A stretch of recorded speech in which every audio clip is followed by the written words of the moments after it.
หมายซุงค่ะหมายซุงพี่น้องเฮาค่ะตั้งเสียงค่ะหมายซุงพี่น้องในเพจในไลน์อยู่ที่ไรก็เป็นพี่น้องกันค่ะเนาะจำเป็นต้องออกที่เกิดที่เลียวกันก็เป็นพี่น้องกันไรค่ะเพราะว่าเฮาและพี่น้องเลยมาฮู้จักกันในเพจในไลน์ในวันนั่งพี่น้องกันมั่วๆแล้วค่ะคำพองว่าใครไรเตี้ยนเลยค่ะเนาะพี่น้องเฮาค่ะบางก็ใครไรเตี้ยนอีสังหลายๆในนั่นขนาดเนาะค่ะเขาเต็มมาลัดในลองเตี้ยนเลยค่ะลองเตี้ยนใส่ลองป้าในนั่นขนาดเนาะหนึ่งเตี้ยนเกี่ปัญหาค่ะเตี้ยนเกี่ปัญหาอันว่านั่น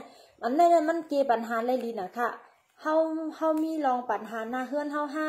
อันนั้นก็ลองปัญหาเนื้อเสียงเนื้อล้านเฮาค่าฮะเนื้อเสียงเนื้อล้านค่าเฮานั่นขนาดเนาะมันเป็นสังเฮ็ดสังก้มต่อก่อสังก้มมาในนั่นขนาดเนาะยากกว่าตั้งเลยก็เหมือนหนังอกหนังใจค่ะเนี่ย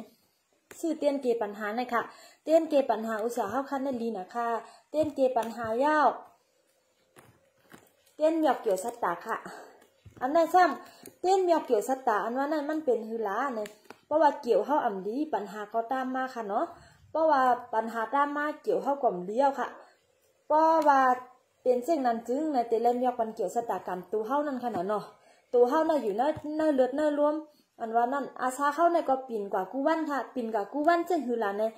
เพราะว่าเข้าย่ามเหมือนในเฮาอยู่ลีเมื่อผู้เข้าเปลี่ยนในนั่นเพราะว่าเกี่ยวเฮานั้นมันได้กว่าที่เดียวขนาดเกี่ยวเฮามันอยู่ไว้เนื้อล็อกเก่าล็อกเดียวเฮาค่ะ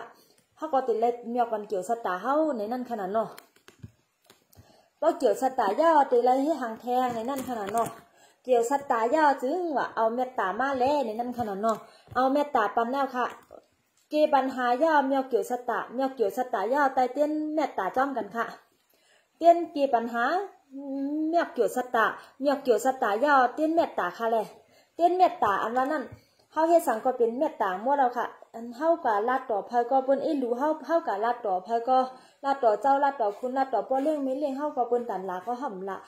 เปิ้นตันลาเฮาก็เปิ้นลาค่ะเดี๋ยวก็เฮากะขายสังอันว่านั่นก็เฮาย้อนการมันเหลืออิดเปิ้นก็เปิ้นตั้งมาซื้อเฮาค่ะออกเพราะว่าเฮามีเมตตายาวค่ะนะเพราะว่าเมตตาเฮาดีเนี่ยกว่าตั้งหลายไปตั้งหลายก็ผีหันก็ผีหักก้นหันก็ก้นหักเอาค่ะแล้วก็เพราะว่าเมตตายาวจึงว่ะเมตตายาวก็ว่ะให้เอา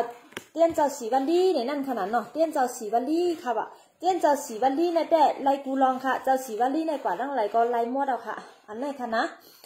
เตี้ยนเจ้าสีวันดีอ่ะจึงว่ะเตี้ยนมักมีค่ะเตี้ยนมักมีอ๋อเพราะว่าพวกตัวในมันแต่ไล่ไตกำ3ตัวนั่นขนาดเนาะกูไต2กูในดีน่ะค่ะชีวิตเนี่ยค่ะเตี้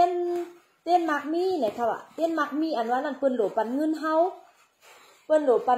1 ปี2 ปีเปิ้นปันพวกกะย้อนเปิ้นซ้ำสันล้ำนั่นขนาดเนาะเปิ้นค่ะไทยรัฐต่อเฮานั่นขนาดวางปองในคณะเป็นเงินเฮาเต้ๆเขาน่ะบางก็เฮากับปล่อยไว้เงินคีกับปล่อยไว้เงินคีเนี่ยถึงเรือนมันยาวป่วนมาเป็นปี2 ปีเปิ้นใครปันเฮาเนี่ยก็เฮาตายปันเตี้ยนมักมีแล้วก็เงินเฮาอ่ำอยู่ข้ามเฮาอ่ำอยู่จ้อมเฮาไรหึงกำไรขายกำไรย่าเนี่ยก็ตายปันเตี้ยนมักมีในค่ะเนาะในขณะเตี้ยนเงินดีค่ำดีในก็เป็นคู่กันเนาะค่ะในค่ะอันในก็เตี้ยนเงินดีค่ำดีอันว่านั่นให้สังลาเนี่ยเพราะว่าเงินค่ำเฮาในขณะเนาะเงินค่ำเฮาในอ่ำไรเกียบไรหอมเสปอกค่ะเงินค่ำเฮาในเป็นสังไรมันอยู่จ้อมเฮาเสปอกวังก่อมต้นมีค่ำอ่ำไรถังเลกันค่ะนะบางก่อมต้นมีค้ำบางก่อมเงินประวัติอะไรมาเหมือนในปลวจ่ายมือผูกกันว่านั่นซื้อเตียนจึงไหนมือไตด้วยค่ะแล่เนาะซื้อเตียนจึงไหนมือไตด้วยค่ะ2 กูค่ะเป็นสังไรตาใจเพราะเป็นนำเพราะเป็นถันน่านมากวนเฮา1ก้อนได้เพราะว่าหลุดเพราะว่าสู่เจ้าวนได้ค่ะแล่เนาะสู่เจ้าตีเอาเกปัญหาหลายๆกล้วยคันในเอามันเอาเกปัญหากว่าจึงนั้นได้ค่ะยากความอยากปันเกี่ยวสตาร์หลายๆกล้วยในห้ำปัญหาก่อมเจค่ะมันก็กะ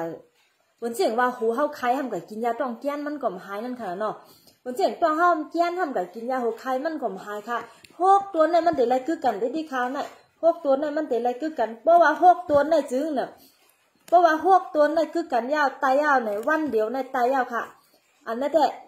มันก็หันอาจูมันมาเลยหลายก้อนนะค่ะหลายก้อนหลายเจ้ารัดมาโอ้ดีนะค่ะในนั่นขนาดเนาะ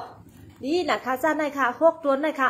แต่1 เฮาก้นเฮา1ก้อนได้แต่ไรไต6 ตัวค่ะอ๋อเพราะว่าไตเตี้ยนเกี่ยปัญหาเนาะไตเตี้ยนเกี่ยปัญหาหลายๆมีเกี่ยวสตามดีค่ะไตเอาเตี้ยนเมตตาหลายๆในก็เกี่ยปัญหาจ้าในก็ไรค่ะไต ตายเอาเตี้ยนเจ้าสีวันดีหลายๆเนี่ยเกี่ยวเฮาค่ะรู้ทำเมียวค่ะฮะทำตีกะเอามากเงินอันตั้งห่ำไรก่อนค่ะเพราะว่าเกี่ยวห่ำแข็งเงินก่อนไรค่ะเพราะว่าแต่เตี้ยนมักมีหลายๆก็รู้เนี่ยมักมีก็มันเข้าไรค่ะเพราะเกี่ยวเฮามันตื่นอย่างอันไหนสองตัวไหนเป็นเงามันเนาะค่ะจานในห่ำดึงหลังเอาค่ะเพราะว่าเฮาไตเพราะว่าเฮาไตเตี้ยนเงินเตี้ยนคำก็ยาวเนี่ยมันก็หลุดไรมีเงาของที่จริงมันขนาดเนาะหลุดไรมีหนึ่งเกี่ยวสองเกี่ยวปัญหาในถึงตีๆเลยค่ะเพราะว่ามีจานไหนมันก่อมไรค่ะมีจานไหนหลายๆมีจานไหนก็เงินคำเขาค่ะมันก็ตื้นเดือดไรกูกันมากที่ไหนตีๆค่ะอ๋อเพราะว่าจานได้ค่ะเพราะว่า6ตัวไหนจริงวะเพราะว่า6ตัวไหนมันมากกูกันเฮียไตปันตาอาซากันเฮานั่นขนาดเนาะอาซาเข้าไรคันหือในก็เฮาก็ไตเตรียมกับจุดที่เตี้ยนในก็ไรค่ะเตี้ยนสูนในค่ะเฮาเป็นนั่งในอาซาคันในลูกวันคันในเนี่ยเขาเฮายันสู้ให้หนังอันกลางใจค่ะยังอันนั่นเตรียมทนเซกัมนั่นขนาดเนาะเฮาขายหังก็ลาดป้าเปิ้นดูปันเฮาก็ลาดจื้อเขาลาดเสียงเขาในก็ไล่ลีนะค่ะอันไหนค่ะนะพี่น้องก็แล้วพี่น้องตั้งลาเชียวก็เอาเมื่อค่ะอ้อพี่น้องลาเชียวก็เอาเมื่อค่ะพี่น้องกะลี่กุนหิ้งเนี่ยก็เอาแล้วค่ะอันไหนค่ะนะอันเปิ้นหนูไล่ปันเฮาในนั่นก็เปิ้นก็ปันเฮาค่ะเนาะเพราะเฮาหยุ่มก็มันยำค่ะเตี้ยนเจ้าคู่ว่าเตี้ยนเจ้าคู่เจ้าบ่เฮาคันได้ดีน่ะค่ะปอสมาอยู่เมืองไทยเนี่ยก็กับสิว่าตีปอเฮาตีอุตสาหคู่เมืองดีเฮานั่นขนาดเนาะปอไปไล่ไตต้วยเนี่ยอำไปฮู้ค่ะไตต้วยเนี่ยนั่นขนาดเนาะ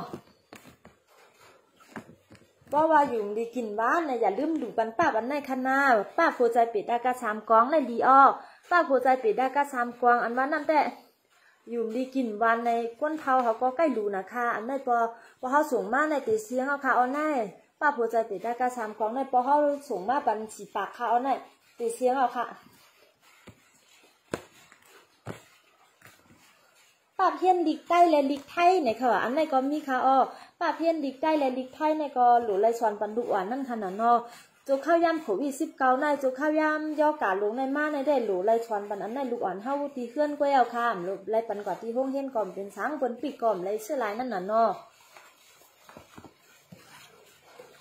ปับมหาปุกแจงในก็ตึกมีอยู่ค่ะปับมหาปุกแจงก็มีปับสังเสมบาเพราะว่าใครไล่ในส่งมาในเขาความก่อนไล่ย่าก็โทรมาตีเขาเอาล่วงไว้นั่นก่อนไล่ค่ะเนาะก็ว่าเมืองใต้เนี่ยก็097เมืองไทยเนี่ยก็088นั่นขนาดเนาะปับ789ในก็มีปับ789ในก็มีค่ะปับ789ไปหมายจากรัฐเนี่ยก็มีค่ะตัวหนักดีมีหมังกะลานั่นขนาดเนาะอันนั้นค่ะปับด้วยลายมือก็มีค่ะก็ผักไข่เฮียนหู้ลองไล่มือตัวเจ้าเก่าจำเป็นต้องการลู่หมอล่วงทีแล้วค่ะ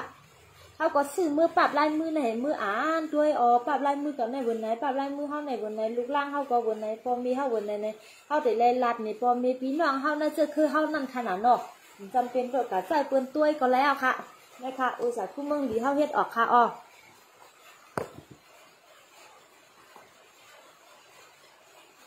ไพ่กะลาก็มีค่ะกะลาไพ่ก็มีค่ะกะลาไพ่ก็มีค่ะกะลาไพ่ก็ตึกคือถือค่ะตั้งตีไหลขั้นนั่นเมื่อพูกเกิดอะไรเมื่อส่งบันนะตั้งวันให้ค่ะเนาะวันให้ค่ะไปส่งบันเมื่อพูกเย้าค่ะรักไพ่เกี่ยวกับแดดก็เข้ามาเย้าค่ะรักไพ่เกี่ยวกับแดดก็เข้ามาเย้าค่ะเนาะสาธุค่ะสาธุเลยค่ะรักไพ่เกี่ยวกับแดดก็เข้าในอายมันก็หอมหมดค่ะอาจจะหอมหมดค่ะเนี่ยอันนี้ก็น่าเกี่ยวปักแปดเกี่ยวหล่อมดีน่าจะดีไหนอะค่ะไตเตี้ยนเหยาก็สองไว้รักไว้อันนั้นเหเนี่ยจะดีไหนอะค่ะก้นซึกก็ไรก้นเฮือนก็ไรนั่นขนาดเนาะอัมมาเป็นซึกอัมมาเป็นก้นเฮือนอัมมาเป็นก้นกาก้นขายก้นกาตากาตั้งอันนั้นหลุดสองไว้ค่ะอันนั้นหลุดสองไว้ลีเจ๊ค่ะอันนั้นพอเขาฮัดสูงมา3 อันแน่ค่ะฮัดสูงมา3 อันยาก็กว่าที่ขาดยาขนาดโนเป็นไม้ไว้1 อันค่ะเป็นรัดไว้ค่ะ1 อันในคือ2 อันก็ยาค่ะพี่น้องก็หลายส่วนใจไหนก็รัดมาค่ะราคามันได้200,000ค่ะราคามัน200,000ค่ะเจ้าหลายป้าหลายไทยไลท์มือซึ่ง2 วันไหนก็รัดมากขนาดเป็นทางค่ะป้าใบพะลาไหนก็มีค่ะป้าใบพะลาค่ะป้าใบพะลาหัวในแคมนะคะอันในกระถากูลองก็อยู่ไว้นั่นในค่ะ กระถางมีไว้กระถางกูเมียวค่ะอ๋อในค่ะค่ะได้เอาไว้กูคำค่ะอ๋อกระถางในมันดีนะคะอยู่ไว้ในปั๊บในก็พอนี้ลูกให้ตังจื้อไปพูดจักเตลัยตังเจียงหือในนั่นน่ะนอนลูกข้างในลูกวันอันไหนเตลัยตังจื้อมันเจียงหือในก็มีค่ะอ๋อปั๊บในค่ะนะก็ว่าพอเกิดมีลูกหมานั่นขนาดนอเตอาบเดือนลูกในอันนั้นก็ว่าไปแคมอันไหนก็ว่าไปแคมในป้อว่าตังจื้ออันไหนเตลัยรวยมีเงินมีคำในนั่นขนาดนอย่าก็อยู่ไว้ในปั๊บในมัวเราค่ะอันไหนก็มีค่ะอ๋อ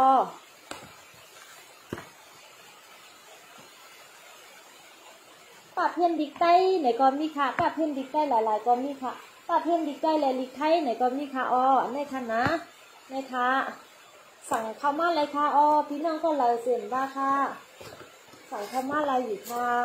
ก็ว่าส่งกันไหนฮะค่ะไปส่งกันอะไรอยู่ค่ะอ๋อเตี้ยนอันว่านั่นก็อย่าไปลืมกันค่ะนะกวนห้านึงก็ในหลุดไรใกล้ใจปันเตี้ยนค่ะอ๋อก็ใครเข้ามักนี้ย่าก็เสียงเขาก็ขายดีนั่นขนาดเนาะ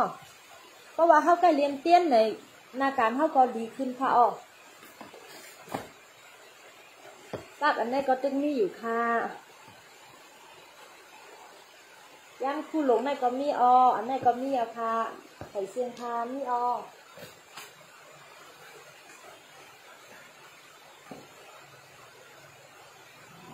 อันนี้ก็ขายดีนะคะ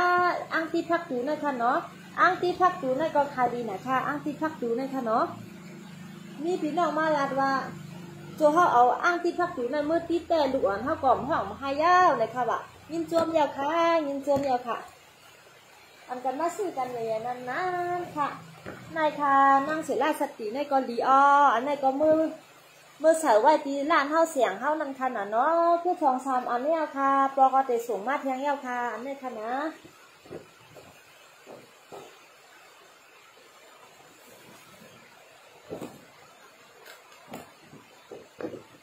จะไว้คำค่ะอันนี้มีแค่ดีนะค่ะอันนี้ได้อีสังกล่อมข้าวไรเฮือนเฮาอยากก็เพิ่นเฮ็ดใส่อันให้มันดีเฮาในก็มีนี่ค่ะ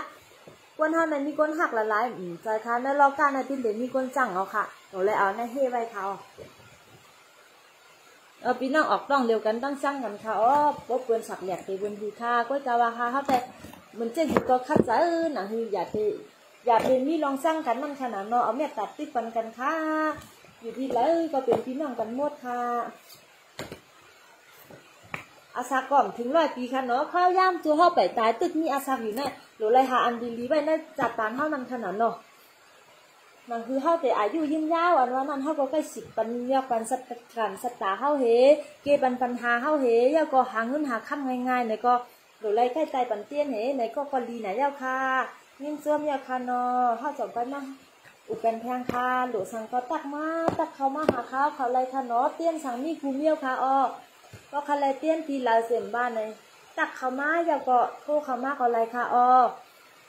เพราะว่าอยู่เมืองไทยไหนก็ยาวตีอุตสาหกู้เมืองดีเฮาค่ะเพราะว่าอยู่เมืองใต้ไหนก็ข้าวเขาก็ไปส่งกันพูดตีนั่นขนาดเนาะยิ่งจมยาค่ะหมายชงค่ะ